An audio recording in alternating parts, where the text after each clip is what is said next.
Hello, everybody. Today we are talking of something very important of our life. If we go in the history for satisfaction of our needs and desires, we used to exchange goods and services. And for goods and services, the price paid was goods only. Goods and services were exchanged for goods and services only. And that system was known as barter system. This system was good enough for the small size of communities. When the village communities were there, barter system was quite prevalent. But as the size of business grew, the size of communities grew, communities they turned into states, cities, countries, and now when we are having the exchange of goods and services not only within the territorial borders of a country but across the nation, and now this system is not admissible as it is having its own limitations, own drawbacks, own shortcomings.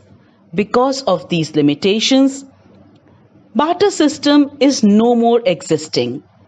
And now we have, in place of barter system, the money into existence. Money is the most important invention of modern times. It has undergone a long process of historical evolution. We as humans have been passing through various types of changes, and so as the medium of exchange. Now, what is money? If we just go up with the definition of money, money is anything that is generally accepted as a means of exchange by all, and at the same time, it acts as a measure, as a store of value, or as a standard of deferred payments. In short, anything which is overcoming the limitations of barter system is known as money.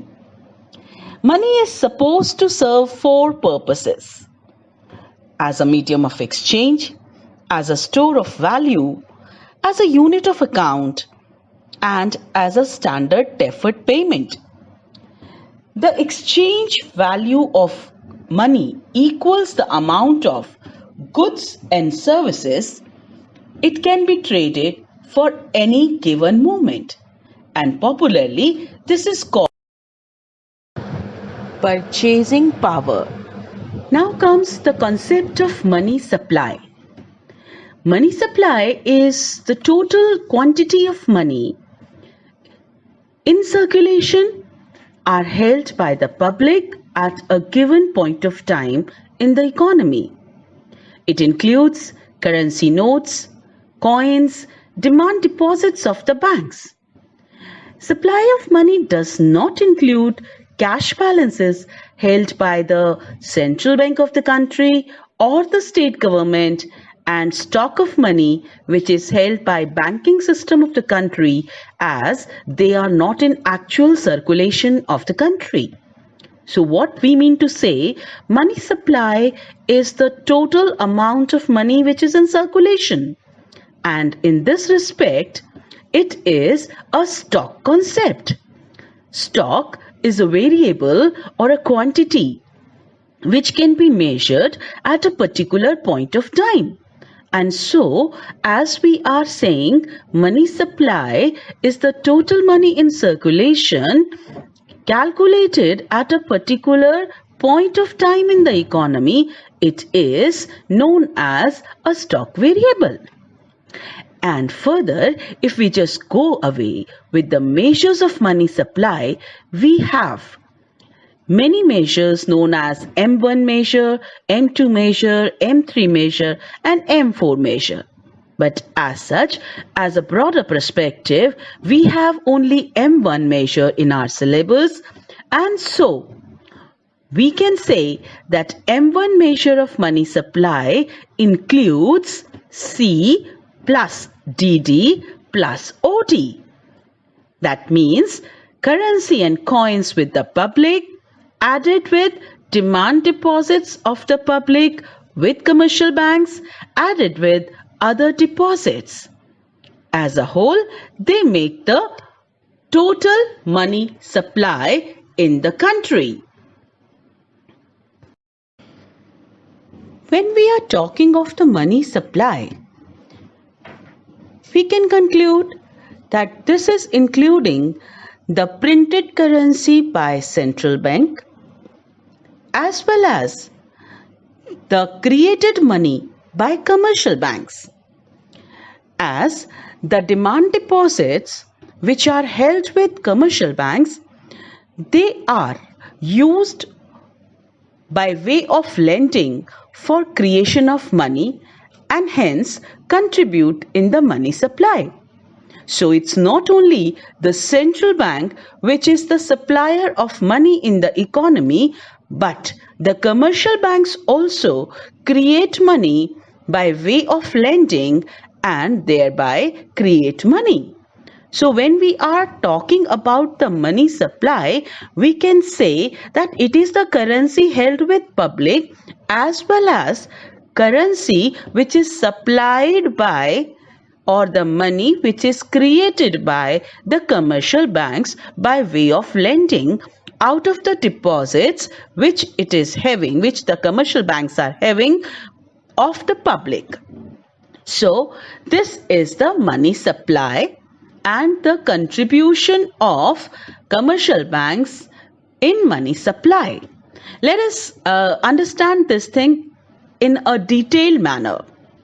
Say money or credit creation by commercial banks increases the flow of money in the economy by credit creation. This process of credit creation is an outcome of two of the primary functions of the commercial banks, that is acceptance of loans and advancement, acceptance of deposits and advancements of loans. A commercial bank is a dealer of credit. It creates money based on the cash deposits. It issues new money through its loan operations and creates credit and expands the monetary base of a country. Therefore, the process of credit creation leads depositors to believe that they have money with the bank. Also, the borrowers believe that they owe a certain amount of money to the bank, and it is the bank knowledge that both are same. So, if we can conclude, if there are more deposits, there will be more credit creation and vice versa.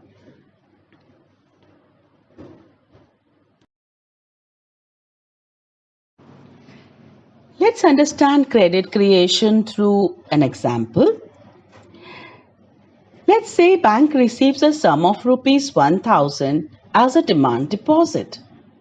And let's assume that the cash reserve ratio is 20%. Therefore, the bank retains rupees 200 and lends the remaining rupees 800 to a borrower. While the depositor claims that he has rupees 1000 with the bank, the borrower has rupees 800 too. Therefore, a single bank manages to create a credit of rupees 800. If we extend this example to the entire banking system, it offers an increasing insight. Let's say that the borrower takes a loan of rupees 800 from Bank A, deposited with another bank, Bank B. Bank B again retains 20% of the deposited amount and lends the remaining to another borrower. Further, let's say that the second borrower deposits the loan amount of rupees 640 with Bank C, and this bank also retains the cash reserve ratio of 20% and lends the remaining to the third borrower. Now this process continues until the time the deposited sum is nearly equal to the cash reserve requirement. Now, when I am explaining you this example, let me first clear that what is CRR. This CRR is cash reserve requirement. Actually, the bank's credit creation, the commercial bank's credit creation is limited with this CRR, or more precisely we say LRR, that is liquidity reserve requirement. Now, liquidity requirement has got two components. One is SLR, another is CRR. SLR stands for statutory liquidity requirement, whereas CRR is cash reserve requirement. Now, both these ratios, they are the proportions of the deposits of the commercial bank which are to be kept in the liquid form, that is in cash, either with central bank as a security deposit or with its own self. Now, when we talk of SLR, it is the proportion of deposit which is to be kept with the bank itself. And why it is kept? So that the banks can meet the withdrawal needs also. See, when depositors are depositing money with the bank, not all the depositor will be coming to withdraw, but yes, certain depositor on an average daily basis will draw the money. So if any depositor is coming to withdraw the money, the commercial bank cannot say no to them because they are demand deposits. So with the experience of banks, they know that on an average daily basis, how much withdrawal requirement will be there. And on this ground, they keep certain money, they keep certain cash with them for meeting the withdrawal needs. So that is SLR. Similarly, the banks, they are keeping their certain percentage of deposit with Central Bank of the country, that is RBI in case of India, and that is known as CRR, cash reserve ratio. Now, since both of these, they are to be kept in the liquid form out of the total deposit of the commercial banks, banks cannot lend out this much money. So we can conclude, more the liquid requirement, less will be the credit creation, and hence the credit creation is limited with the liquid reserve requirement of the banks. Now you can see the numerical has been explained, and this numerical actually shows us the working or operation of the money multiplier. How the commercial banks are able to create money by way of lending, and which is limited with the money multiplier concept. Money multiplier means the reciprocal of LRR, and it tells us how much times the money will be created of the initial deposits. Say we are having different rounds. In the first round, the money has been deposited as rupees 1000, and 20% is our liquid reserve requirement. So 200 will be kept as the reserve and 800 will be lent out. Now we are believing this 800, since the banks, they are not giving the money in cash, they are opening the account in the name of borrower. Say Mr. A borrower's account, and in that account a credit entry is placed for rupees 800. Now Mr. A has used this 800 for making payments. He has written the checks and the 800 has been given to his creditors. Now those people, since we are assuming that the entire transactions are going through, they are routed through banking system. So those 800 creditors, they will be depositing their checks in the banks, and the banks will have a fresh deposit of 800 with it. Now the 1000, that is the initial deposit, is known as the primary deposit, whereas the subsequent deposits will be known as the secondary deposit. Like you can see, Now 800, 640 and so on, they will be the secondary deposits, and 1000 is the initial deposit. So in the second round, 800 secondary deposit, 20% will be kept as reserve, that is 160, and further 640 will be given for loan purposes. Now this process will continue till the reserve, the deposits, they are reaching to the cash reserve requirement, that is 1000. So in the end, when we are just concluding, we will say the total deposits are 5000 and the loans have been created for 4000 and 1000 has been kept as the reserve. You can see that total deposits have been calculated. How? By taking the money multiplier, which is 1 upon LRR, into initial deposits. As I said, money multiplier is the reciprocal of LRRs, and it is that number which tells us that how much time the total deposits will be there of the initial deposits. So 1 by 20% into 1000 comes out to be 5000, which we have already taken up.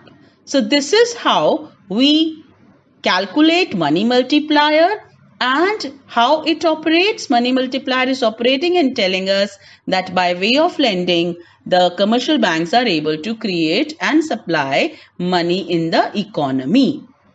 Relationship between credit creation and LRR. Higher the LRR, lower would be the credit creation, as the banks will be left with less money to lend in the economy and vice versa.